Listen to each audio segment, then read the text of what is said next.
Orang NU itu paling senang dengan habaib, menghormati para habaib. Ini ajaran ulama-ulama NU. Peluang ini pun masih dipakai, Pak, menciptakan oknum-oknum habaib untuk menghancur leburkan NU, menghina ulama NU, menghina Gus Dur dan sebagainya. Ini boneka nih, boneka nih. Meskipun Habib kalau bajingan ya bajingan aja. Ini mohon maaf, Pak, ini persoalan moral manusia.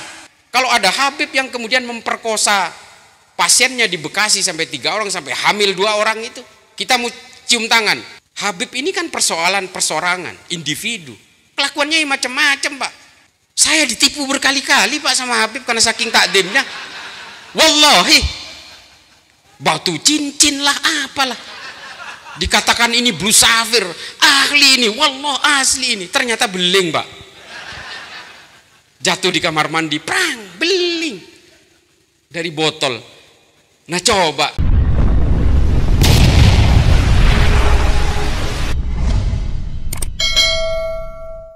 Pada abad ke-18, orang Eropa mengirim 25 orang untuk pura-pura masuk Islam. 25 orang. Salah satunya dikirim ke Indonesia, namanya Snoek Horgronya. 24 lainnya disebar ke berbagai negara, dan salah satunya juga diterjunkan di Arab Saudi, namanya Lawrence of Arabia. Ini agen rahasia Inggris. Nanti saya ceritakan. Nah, di dalam buku ini Philip Hitti mengatakan bahwa 25 orang ini kemudian melaporkan ke Eropa. Ini hasil temuan saya. Kelebihan Islam apa? Kekurangan Islam itu apa? Kelebihan umat Islam adalah umat Islam dari sejak dulu DNA-nya, genetiknya, mereka sangat tekun dalam menggali ilmu pengetahuan. Ini temuan dari 25 orang yang dipura-purakan menjadi mu'allaf. Mereka semuanya dianggap sebagai ahli agama, 25 orang ini. Bahkan Snoek Horgronya itu juga seorang hafidz Quran. Diterjunkan di Aceh. Nanti ada temuan-temuan di Aceh, bagaimana dia merontokkan Aceh sebagai bagian dari perpanjangan tangan Kekaisaran Utsmani pada zamannya. Nah, kekurangan umat Islam apa? Kekurangan umat Islam adalah ketika umat Islam ini diberikan mimpi-mimpi politik, umat Islam akan saling tikam sesama orang Islam, dan umat Islam akan saling mengkafirkan sesama umat Islam, dan juga umat Islam akan saling berperang sesama orang Islam. Ini temuannya.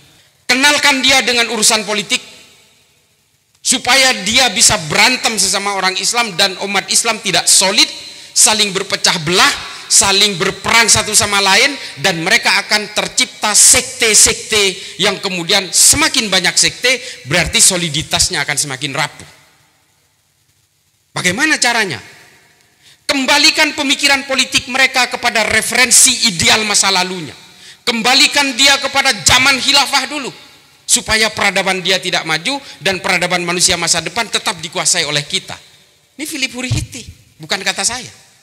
Sehingga apa kemudian caranya? Katakan kepada orang Islam bahwa kembali ke khilafah ini adalah ajaran agama dan bagian dari akidah. Kalau yang tidak percaya bahwa atau ada orang yang menolak khilafah, maka orang ini keluar dari keimanannya. Ini Pak cikal bakalnya. Lalu pertama kali apa yang digunakan? Dicari kemudian.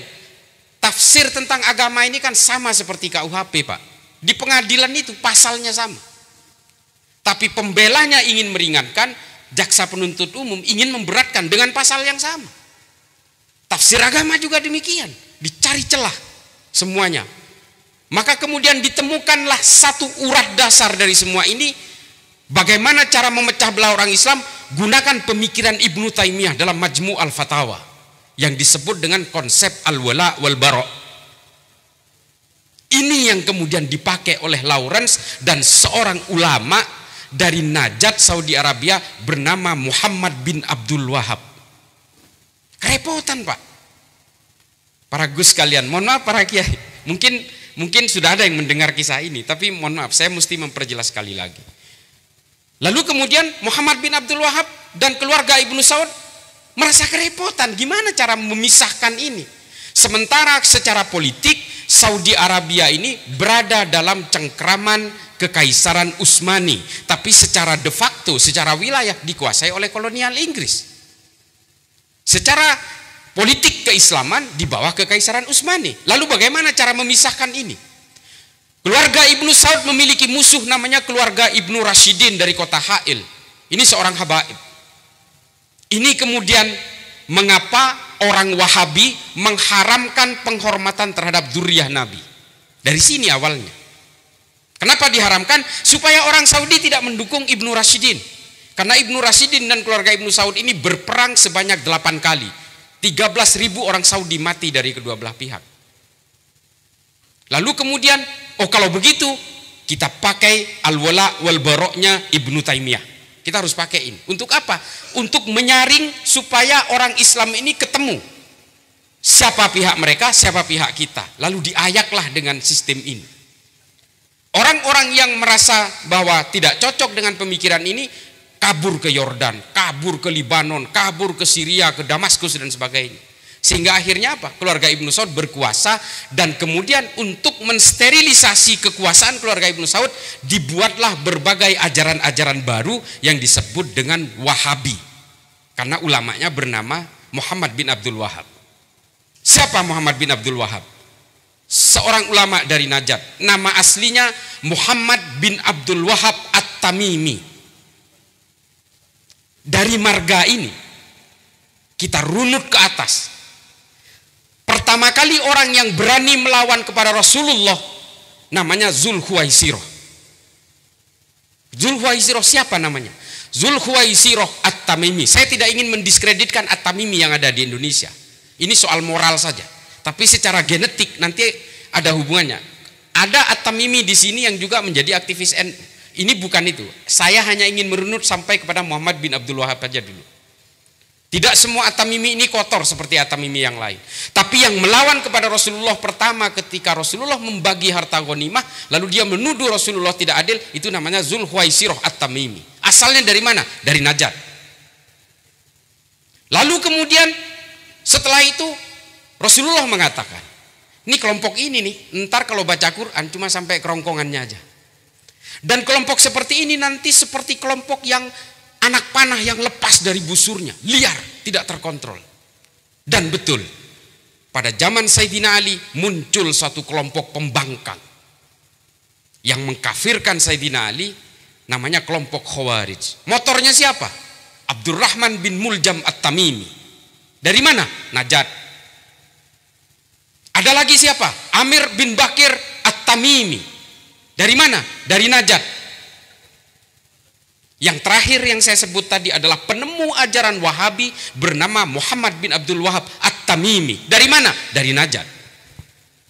Udah sampai di situ. Karena di sini At-Tamimi banyak. Nanti disangkain saya mendiskreditkan At-Tamimi.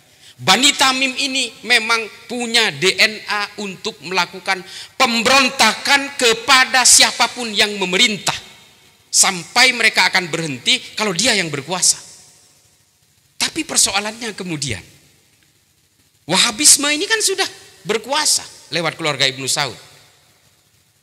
Mereka memang tidak menjadi pemberontak Bapak Ibu sekalian. Tapi kemudian ajaran ini diekspor ke seluruh dunia, ke negara-negara muslim termasuk ke Indonesia. Lewat siapa? Lewat orang-orang Eropa dan orang Barat, Pak. Ini diakui oleh Muhammad bin Salman, silakan cek di Google.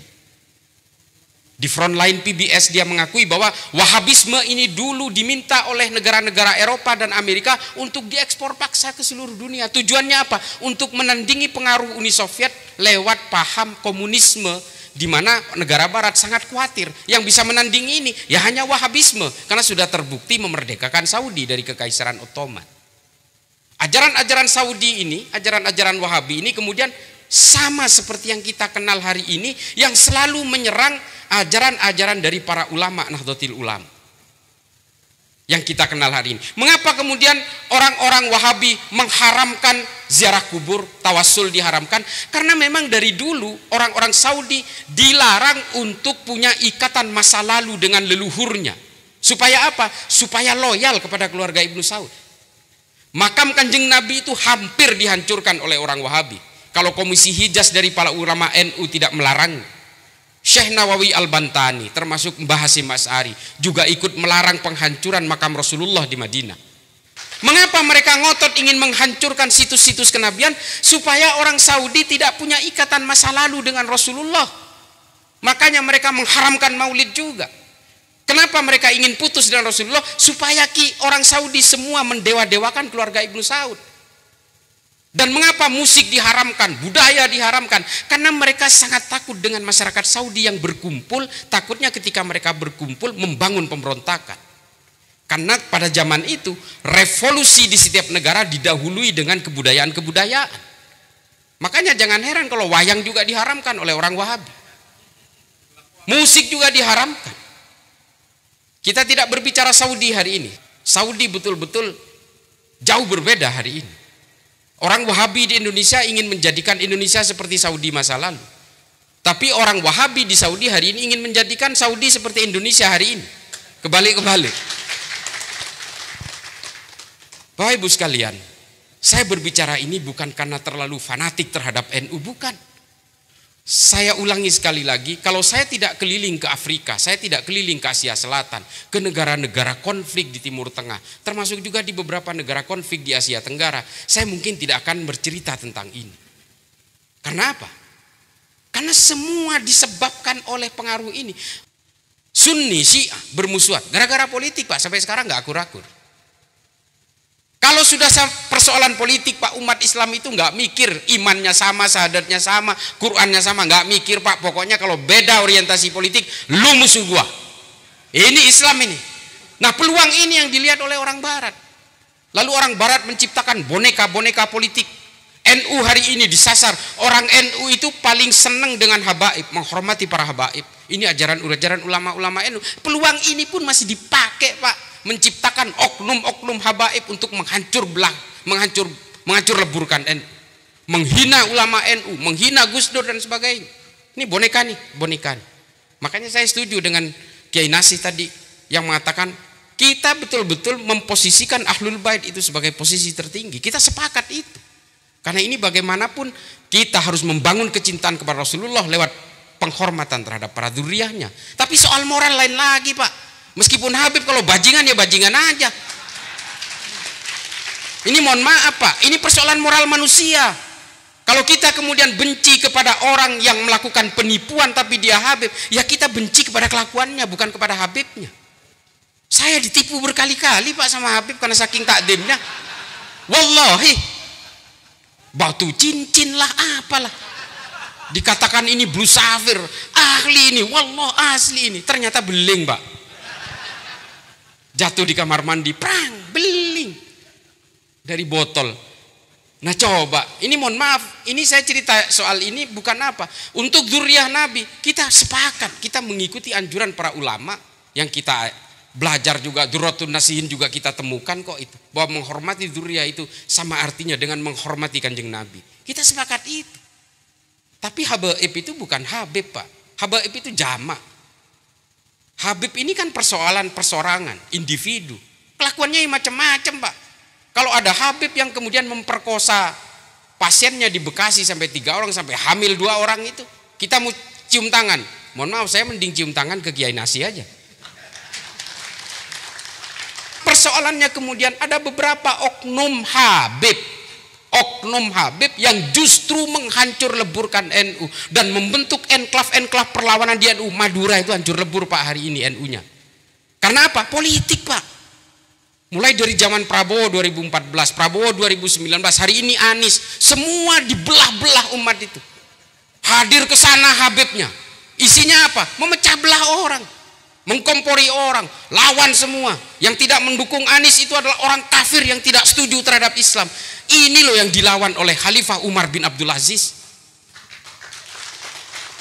Khalifah Umar bin Abdul Aziz gelisah karena masjid dan majelis-majelis keagamaan diisi oleh caci maki terhadap orang lain karena persoalan politik. 60 tahun Pak pada zaman Bani Umayyah. Lalu kemudian Khalifah Umar bin Abdul Aziz membuat keputusan, udah hentikan semua politisasi di masjid dan juga di berbagai jamiah-jamiah ini. Hentikan semua. Kita nggak boleh lagi menggunakan lembaga-lembaga keagamaan termasuk rumah-rumah ibadah untuk saling mencaci maki karena persoalan politik. Lalu Khalifah Umar bin Abdul Aziz membuat ketentuan khotib Jumat harus membaca surat An-Nahl ayat 90. Nah makanya kemudian para khotib hari ini membaca ayat itu. Untuk menghentikan apa? Menghentikan politisasi agama di masjid, Pak. Innallaha ya'muru bil adli wal ihsan wa ita'i dzil qurba wa yanhanil fahsya'i wal munkari wal bagh ya'idukum la'allakum tadhakkarun wa la dzikrullahi akbar. Kan gitu khotib. Ini sebenarnya yang menggagas adalah Khalifah Umar bin Abdul Aziz, khalifah kelima dari Bani Umayyah, untuk menghentikan apa? Politisasi agama di masjid. Hari ini ada partai baru netes bilang mari kita jadikan masjid sebagai tempat jihad politik. Ini mohon maaf Kiai, mohon nyancuk. Saya paling benci.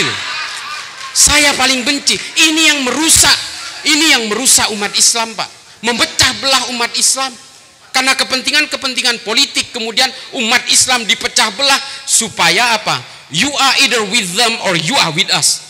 Ini bahaya, Pak. Inilah yang terpancing oleh pemikiran-pemikiran orang barat. Pak, Al-Qaeda, ISIS itu ciptaan orang barat, Pak. Saya tidak menampik itu. Yang menciptakan Boko Haram, Al-Shabaab, Hasan Turabi, Laskar At-Taibah, Gerakan Thailand Selatan, Abu Sayyaf di Filipina, ini semua adalah produk-produk turunan yang difabrikasi oleh orang-orang barat.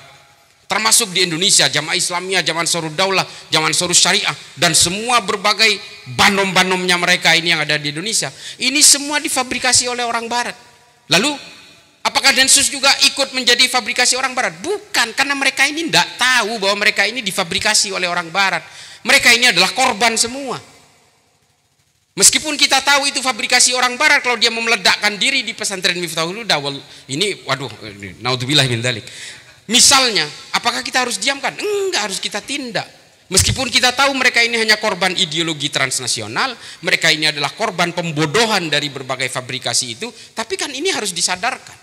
Makanya Densus itu nangkep bukan untuk digebukin, Pak. Densus itu nangkep untuk disadarkan di penjara. Mengapa harus ditangkap? Kok nggak disadarkan di kampung-kampung? Ya mereka kabur-kabur, Pak. Kabur-kaburnya mending kaburnya ke sawah-sawah, kaburnya ke toko kimia bikin bom, Pak. Makanya kemudian ditangkap, dipenjara, kemudian disentuh penyadaran-penyadaran oleh kami termasuk saya. Makanya saya bilang saya menemui teroris-teroris yang ditangkap oleh Densus itu untuk menyadarkan. Nah semua ini mereka ini adalah penganut faham Wahabi. Saya pastikan kalau ada yang nggak percaya daftar ke saya bawa ke penjara, ngobrol sendiri sama terorisnya. Kalau dia ngaku NU, saya yang nginjek lehernya. Mereka itu, Pak, ini mohon maaf, bukan ukuran sebenarnya jenggot itu. Mereka kan jenggotnya panjang-panjang, Pak.